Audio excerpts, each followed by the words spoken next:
അമ്മയുടെ മരണാനന്തര ചടങ്ങിനോടനുബന്ധിച്ച് സൌഹാർദ്ദത്തിന്റെ നോമ്പുതുറ ഒരുക്കി മക്കൾ. എടവിലങ്ങിൽ നിന്നാണ് ഈ പുതിയ കേരള സ്റ്റോറി. എടവിലങ്ങുകാർക്ക് ഏറെക്കാലം ഭക്ഷണം വിളമ്പി നൽകിയ നടുമുറി പരേതനായ ചന്ദ്രന്റെ ഭാര്യ തങ്ക കഴിഞ്ഞ 10-നാണ് മരണമടഞ്ഞത്.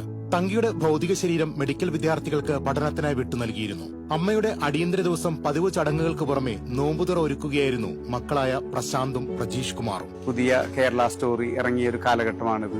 ഈ കാലഘട്ടത്തിൽ ഇവിടെ ഒരുമിച്ച് സഹവർത്തിത്വത്തോടെ സ്നേഹത്തോടെ ജീവിക്കുക എന്നുള്ളത് ഏറ്റവും പ്രധാനപ്പെട്ട ഒരു കാര്യമാണ്. അതിനെതിരെ ഇല്ലാക്കഥ പ്രചരിപ്പിക്കുന്ന ഈ കാലഘട്ടത്തിൽ എല്ലാവരും ഒരുമിച്ച് ജീവിക്കുന്നു, മറ്റുള്ളവർക്ക് വേണ്ടി പരസ്പരം സഹകരണത്തോടെ ജീവിക്കുന്നു എന്ന സന്ദേശം അമ്മ നിരന്തരം കൊണ്ടു നടന്നിരുന്നതാണ്. എല്ലാവർക്കും ഒരുപോലെയാണ് അമ്മ ഊണ് വിളമ്പിയിരുന്നത്.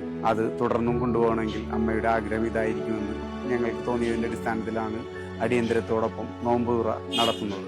സൗഹൃദത്തിന്റെ ഈന്തപ്പഴ മധുരം നുണഞ്ഞ് നൂറുകണക്കിന് വിശ്വാസികൾ നോമ്പ് തുറന്നു. Kaipamangalam MLA E.T. ടൈസൺ ഉൾപ്പെടെ സമൂഹത്തിന്റെ നാനാതുറകളിലുള്ളവർ നോമ്പുതുറയിൽ പങ്കെടുത്തു.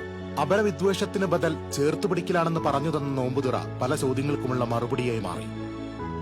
TCV news, Kodungallur.